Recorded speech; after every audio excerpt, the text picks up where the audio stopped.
All right, well, it's my pleasure right now to be joined by one of the greats in LSU football history, but playing football, although is important to him, he's got a lot of other things that are important to him as well. And right now we're at the Mary Bird Perkins Cancer Center with the great Bradie James. Bradie, good to see you, man. Always good, Jacques. Always good. It's good to be here. Today is a very important day. We are announcing a sizable donation for the Mary Bird Perkins Prevention on the Go program, which basically works on and concentrates on education, early detection, and prevention for breast cancer. For breast cancer, obviously, how long now since your mother passed? That's been over 20 years, I guess. Yeah, man, I think I've lived as long without my parents as I have with them. Well, everybody looked at you as such an amazing force and strength to deal with what you dealt with at such a young age, and but you have certainly made the most of it in a positive way, and you've continued to make sure that your mother's name lives on through those gymnastics meets at LSU, through what you're doing here now. Just speak to me about that burning passion and love in your heart. Yeah, unfortunately, I have to do this to give back. Fortunately, I've partnered with some people that actually make an impact in our communities, whether that's the surrounding parishes or Northeast Louisiana and northern parishes. And so to be able to be here and affect other people in a positive way and allow the families not to go through some of the things that we had to endure versus breast cancer is something that I'm very passionate about, and it's not something that I'd like to talk about. It's just more about doing an action than anything. Well, I think it's true. Everybody knows somebody who's been affected by cancer in some regard. What do people need to know? What's the message that you would like to get out there to people about this? Early detection is masterful in the aid of fighting against breast cancer. Being able to be diagnosed or checked early on, you have a chance of being able to get through treatment and understand where you are from a family standpoint. A lot of people think that breast cancer or cancer just affects one person. It affects the entire family, and the more that the family can be together, the better off things will be. And you have nurse navigators, people like those are the people that are boots on the ground that want to go out and help everyone in the community no matter what. I know somebody, big LSU fan, you may know her, Whitney Bro. She was diagnosed with breast cancer and talked about, not to make it trivial, but like in terms of football, catching it early, it's like being on the 1 yard line trying to score. If you wait too long, it's like being on the other side of the field. You know, I mean, it's that important in terms of catching it early. For sure. I mean, the earlier that you can catch it, the understanding that whatever stage that you're in, if you can catch it in the early stages, then you have a higher chance of beating it and winning the fight. If you catch it late, then good luck to you. It's just tough, and that's where we are. So the mortality rate in the state of Louisiana is very high for cancer patients. What's going on here at Mary Bird Perkins? What are they doing here? What do you want people to know about this building and what takes place here? Well, I think the thing that I want people to know about Mary Bird Perkins is they are very consistent, and they have gone into and they understand the data that goes behind the demographics of where they go. They're not just guessing as far as what parishes to go to. That's what allows them to make such a big impact, because you can go out and say that you're doing screenings or you offer these things, but if people don't come, then you've wasted your time. And they have done a masterful job of identifying the areas that needs to be treated, and they go out and make sure that they provide the services that are needed. Awesome. We saw pictures of you, Mom. Obviously, we never really talked to her. What was she like? She was great, of course. I was fortunate to grow up in a two-parent household. However, something about Mom kind of sticks with you. Yeah. My dad was a very small guy, and my mom was 6 foot. Oh, okay. So that's one thing that's where I guess I get my height and my genetics from. All right, well, just a few football things. So LSU's in the middle of camp right now. Could you remember being in camp and what that was like? Were you like, man, I'm so beat up right now, I just can't wait till we play a game? Or what was it like? Well, you know, just getting here today, I'm able to appreciate the nostalgia of what makes Baton Rouge and football so big in the state of Louisiana. And that comes from the smell of the grass being mowed, and also this thing called humidity. There's a thing called humidity here, and if you take a shower, I forgot that once you take a shower, you got to go back and take another shower if you go straight outside. So that's the thing about it. So as far as like camp, this is the time where you go from being a high school athlete to a young adult, and you are on your own. When you are recruited, a lot of guys here are heavily recruited, and of course they have been told that they are the next great thing since sliced bread. But once you get here, then you have to earn your spot, and that is what these guys are going through right now. Was 5-star, 4-star, was that even a thing when you were coming out of high school? I mean. Yeah, I mean, it was, and it was so few of us had a star that it didn't really matter. Yeah. Once you get in that locker room, put on that helmet, that all goes out the window, right? Yeah. You guys are all on the same level. And you know, I have a chance, Bradie, to speak a lot to Trev Falk, who's coaching football in Lafayette. And last summer, I think, or whenever we chat, he said, people come up to me, when they talk to me, they never talk to me without mentioning Bradie. And I'm sure it might be a little bit, you guys were like, I don't know, Batman and Robin or whatever, but the two of you guys, linebacker core, 7-11, right?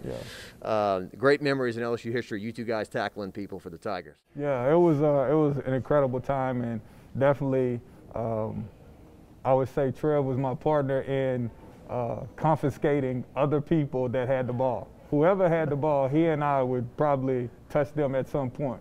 And we didn't show up with high fives. We showed up with bad intentions. That's back in the days when those shoulder pads were real big, right? Yeah. And big neck collars and all that stuff, you know. The horseshoe around the sure, neck there. Sure. And he talks about when Nick Saban showed up, right, in the first meeting with Nick Saban, and him saying, you guys are too slow, you're too small, you suck, basically, was what he told you guys. And Trev's like, who's this little guy coming in here, and who does he think he is? Do you remember the first time he met with you guys, and could you feel that things were going to change? Yeah, for sure. I mean, Nick actually recruited me, and being at Michigan State, and when he showed up telling us that we were slow and we were not fast enough, I was like, dude, I was top on your recruiting board. So you're saying that you don't know how to eye talent. He and I just like what Trev talks about, I didn't get along with Nick. Nick was a little bitty guy, and I understood that because my dad was a small guy. So they had that Napoleon complex. And so when he walked in and told us all those things, I was like, I thought I got away from my father by coming to school, and this guy shows up. I didn't sign up for this. And but before you know it, he and I were able to build a really good relationship. We have a lasting relationship to this day. Trev and I, and Nick Saban and I. That's awesome. Yeah, because Trev, I think, has told me, I understand what he was telling me now when I'm at this approaching 40 or whatever. Yeah. Back then, I didn't. Yeah. I didn't take it in like I should have or might have needed to. But that Peach Bowl game you played against Georgia Tech was certainly one of those, kind of like when Brett Favre played that Monday Night Football game. It was such an emotional thing that you played so well in the wake of your father had just passed, right? Yeah. I think you were the MVP of the game on defense for you guys. Yeah. You remember that day and the support and love you got from your teammates and coaches? I do. And I think that's when Nick and I became, I would say, a better pair. I could understand him because when my dad passed right before the Peach Bowl, I think we played on the 29th, so he passed before Christmas. Come to find out, Nick Saban's father and my father passed on the same day. And so before that, he and I really didn't have a connection outside of him just being my coach, Nick Saban. And then we had this other thing that we could talk about. And that allowed us to bond and on a whole nother level. And so when he would say certain things, I kind of understood where it would come from. And he became one of the only people that I could talk to about, just what was going on in my situation. I mean, imagine going in and talking to Trev or all the other guys.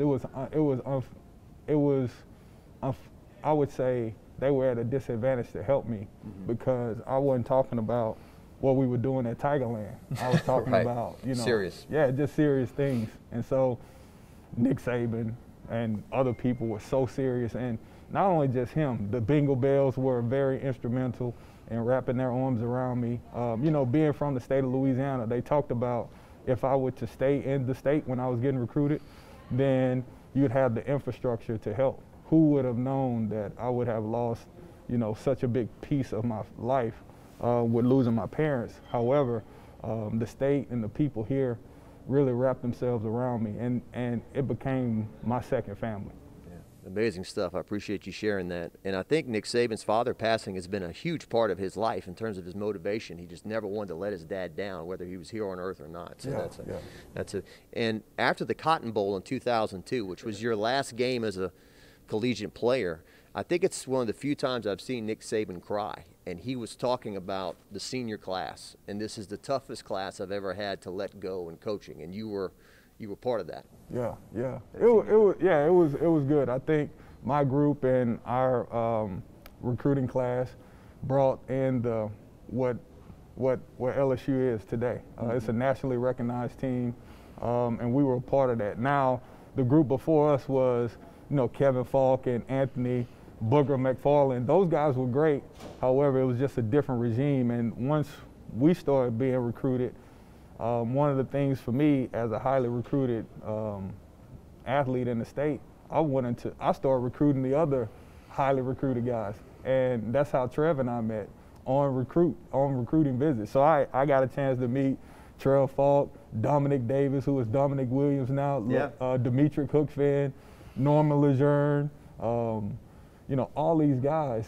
Eric Edwards was from where I was from, so I knew him, Rodney Reed, all those guys. But we made a decision, if we were to stay here, imagine what we could do. And here are some of the results. Now, the work had to be done on the field, and you had different school, college coaches. However, I think we set out and we accomplished what we wanted to do. My first year at Channel 9, Bradie James, was 2001.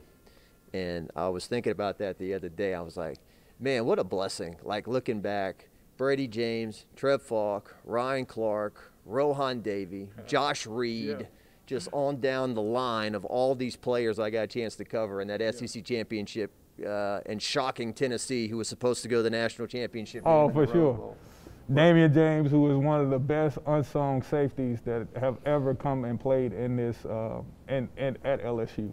We had a lot of guys that came in, Chad Lavallee, Kendrick Allen. Those guys were, the coup de grace, in other words. However, we just needed to bring it all together. So we had some very instrumental guys, very, I would say, interesting personalities, and that's what makes, Louisiana what it is, that lanyard. We needed the lanyard, and that's what we were able to do. When you see Ryan Clark on ESPN these days, do you say to yourself, that's the same guy I knew in the locker room 20 years ago? No, I mean, that's the guy, he's doing what he's always done. Yeah. He gets up there and articulates every piece and breaks down the game just like Spears. I mean, those two are definitely doing what we thought that they would do. They were commentating in the locker room and on the field while they were playing. I forgot what coach it was. He said, oh yeah, Ryan Clark, he knew everything back then too. Just like today. Yeah. So that's awesome. Those guys have continued. What about these days? I mean, obviously you're a busy guy, but how much do you watch LSU football? Here recently I've gotten back into it. I can appreciate it, especially with some of the talent and the teams that we've had. What I try to do is just be unbiased. Try not to get so worked up. I mean, it's tough to not be worked up as a Tiger fan. However, playing, I understand what these guys are going through on the field. So I've gotten a chance to really let my hair down, no pun intended, and enjoy the games and enjoy the student athletes and really watch them as they mature in their maturation process. Yeah, Verge Alsbury has told me they see the product on the field. They see those guys run out of the tunnel, but they don't see what it takes to get those guys there. For sure. You and I both had two parents that were active in our lives growing up, but there's a lot of kids out there, they don't come up that way. They come from challenging backgrounds, and they have, mental issues, and they need to be supported. Yeah. And there's struggles for younger people. When you run out of the tunnel, you think they got it made, but there's challenges. So one of the things that shaped me was Kevin Falk. Kevin Falk was basically the best player on the team, in my opinion, at that time. And when I was getting recruited, I walked in and I saw him at study hall. And I asked him, I was like, dude, you Kevin Falk, what you doing in the study hall? He was like, I came here to get a degree too. And it never really, it kind of manifested at that point. Like, yeah, I am a student athlete, and I should be getting educated from the flagship university, LSU. And so that was part of my motivation of finishing school. And it was him. It came from directly him. If you can compete on the field, you can compete in the classroom. And so that was a big thing, and it stuck with me from growing up with my parents. What a great guy, huh? Kevin Falk, I mean, a lot of people say, Joe Burrow did what he did, but Kevin Falk is the most important recruit in the last 25 years of LSU football, what he meant to the program. And he didn't have to be coaching running backs. He could be taking it easy after his career, but he's out there and he still loves LSU and he wants to be a good coach. Yeah. I mean, sure, I'm unbiased. I have a relationship with Kevin. We've had some really great guys as far as recruits. I think Odell Beckham and Patrick Peterson, and definitely the Badger. Those guys are some very highly recruited guys that really shaped this whole program. You got Tommy Hudson. A lot of people that came before us really paved the way for us. And to be mentioned with a guy like Kevin Falk is also honorable on my end. But however, I think the world of Kevin Falk. Yeah. So that's just what it is. Yeah, no doubt about it. A few more things before we wrap up here. So you watch defensive players these days, these new offenses, these RPOs. It's getting harder and harder for these defensive players. The targeting rules as well, you know. So how do you think you do these days trying to play football in this game? Well, I'm thankful that God blessed me with the talent to play middle linebacker when I played inside linebacker or outside linebacker. In today's game, it's totally different. There are some things that we didn't have to consider while we were playing. And today's time, man, you have to be a whole different kind of athlete to play inside linebacker. And I would say we've produced a lot of really good backers in the league. A lot of people get into the whole, running back you or DBU and all that. I mean, we can make the argument that from a linebacker standpoint, we have some of the tops that are performing in the league right now with Patrick Queen, with one of the greatest that have ever played here, and my buddy, Devin White. Then you have Debo, and you have so many other guys that are currently playing. Kevin Minter. Yeah. Duke Riley, right? Duke Riley. Duke is still getting after it. So we can at least be in the conversation as far as top 5 from a linebacker university standpoint. Yeah. LSU's has so much talent, you can almost pick at any position these days. The wide receivers, too, right? These guys. Oh, my. Jamar Chase, Justin Jefferson. You go back to the Wendell Davis days in the late 80s. And guys you played with, Michael Clayton. Mike, Josh Reed. Yeah. Jarrell Myers. Yeah, I talked to Jarrell yesterday. He's a coach in Houston now. So good guys. And real quick, Mike Jones, this guy transferred from Clemson. He played kind of a hybrid position at Clemson, kind of further away from ball. He's trying to play inside now, and so you can speak to that, right? The wars on the inside in the SEC and how you've got to adjust physically and everything to play that spot. Yeah, it's not fun. It depends on how you prepare, and to be in the traffic like that, it takes a skilled person, and people don't realize like all these things are happening in 5 seconds. You can call a play, they can come out and have a total different play. You might have to make an adjustment as an inside linebacker or whoever, and then before you know it, the play is over with. Yeah. And imagine if they come out in no huddle, and then they start speeding up with tempo. So you have to be able to adjust. So my life has been, it's been chaotic. And traffic, a lot of car crashes. Yeah, but I'm the calm. I try to be the calm in the storm. Coach Joe, what's your take on him? This is a man's man, right? Coaching this football team. Have you met him? What do you think? Coach Joe? Yes, sir. Oh man, come on. I mean, he is Louisiana through and through. To see a guy that's a native that loves his school, that loves his state, and to be able to go and win a national championship as the head coach, not as a position coach, because he was a position coach for so long. But to get the opportunity to win a head coach, to win a national championship, number one, puts you in a whole nother conversation. Then, with the talent pool that he has, he does a good job with delegating with his coaches. So it's an interesting year for Coach O also. So, of course, I root for Coach O. I want him to do well so that everyone can do well. You had a long and successful NFL career, but there's just something different about college football than pro football, right? I mean, pro football, it's a business. It's a little colder. It's not as, pat on the back and how you doing today and all that. I mean, they can cut you tomorrow and not really care, So what's the difference of playing college football? It's just it's more of a family atmosphere, isn't it? Yeah, I like to tell the guys, man, stay a college athlete as long as you can, because like you said, in the real world, when you get to the league, which everybody wants to get there, it's a business. Yeah. And you can get cut at any point. It doesn't matter what your contract says, and it's not scholarship. See, when you're in college, if you're a junior, you can come back for your senior year. If you are a sophomore and you make the team, you can come back maybe for your junior year. Right. In the league, you're week to week. No matter what, I don't care what it said, you are week to week and basically year to year. Yeah. First day of school today for LSU. Before I let you go here, you remember your first day of school? Was it fun? Was it everyone's coming back, or is it okay? Now I got to juggle school and football. It's more challenging. Well, how'd you feel about it? That's great. I mean, I hadn't been here on the first day of school since it was my last day of school. So it's interesting, and just being able to balance all the stuff has been tough. It will be tough. Mm-hmm. But my first day of school, Trev and I, we've been talking about it. We had to get up. We would have to get up at 5 o'clock because we were already early risers. But we'd have to walk across campus, which we stayed at ECA. Now they have, West Campus. Mm-hmm. So we'd have to go out there. And the first day of school, Trev and I had bikes. And the first day, my bike was stolen. Oh no! I was so heartbroken because of the hike. You had to go back to the stadium and come back. I was so heartbroken, and so Trev offered me to get on the handlebars. That's a friend. So he pumped you to?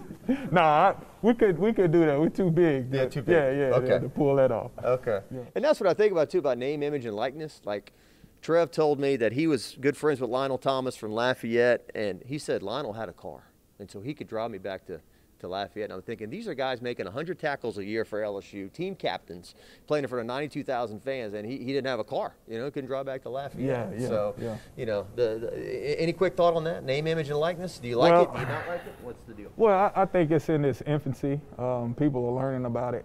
I do think that athletes should be paid or should have some kind of stipend to go out. I don't know what it would do for amateurism, because if the athletes are getting paid in college, what it does is it's a recidivism that goes back to high school, junior high, and all that. So it creates a false sense of you are really good, too early. Mm-hmm. And so when it's time, you should get paid. However, right now, we're still kind of fleshing this thing out. Yeah.